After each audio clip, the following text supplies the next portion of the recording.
Welcome back, viewers, to Ostrich Longneck. I'm in the garage.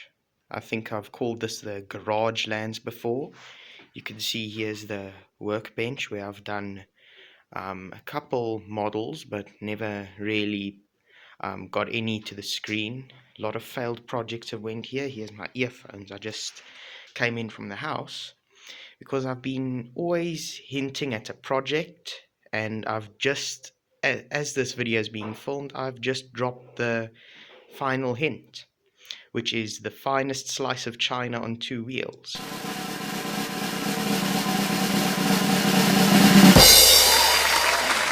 I should get something to cover that number plate. I don't want to make the editing too much, but here it is, a Puzey XTR 250F. I think they sell these under the name Pitster Pro in America, and a whole list of names.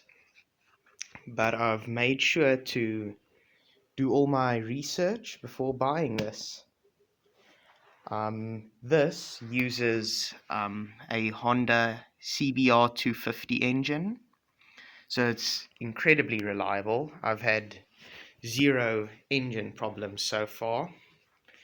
This particular model was bought by a real bike enthusiast. He had like 7 or 8 bikes just when my dad and I went there to pick this up. And anything from adventure bikes to super bikes. He had that. Choppers, everything. So he had many of these, and he wanted to get his wife in on the hobby. So he bought her one of these. These are very reliable, but also very cheap.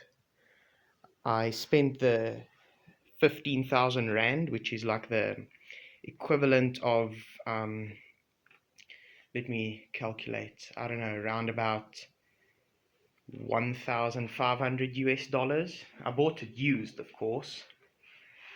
And yeah, I've had no problems. The only thing is when something sits in a garage, like this one did, because his wife never really wanted to ride it, she was afraid of turning, some of this stuff does go a bit bad. Nothing mechanical. This seat was actually used to be a bit higher.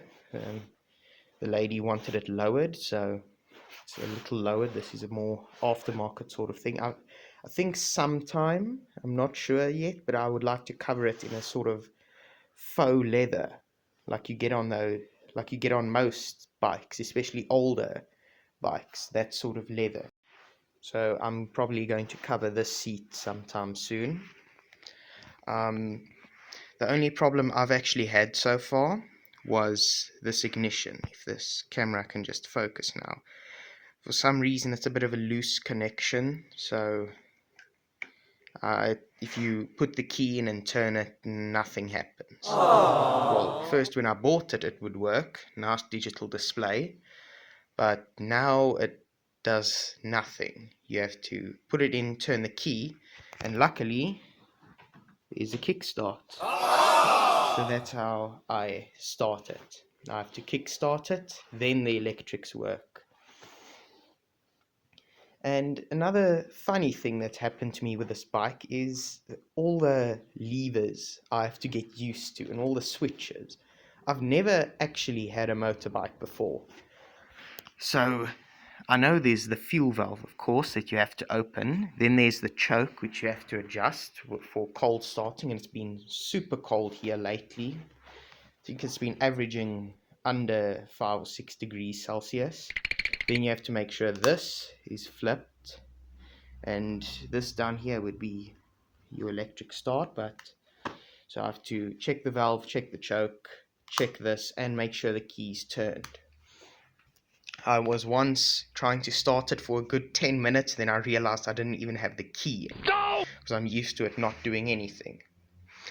And another modification I've done is right here. These aren't the original turn signals. They are some LEDs I got.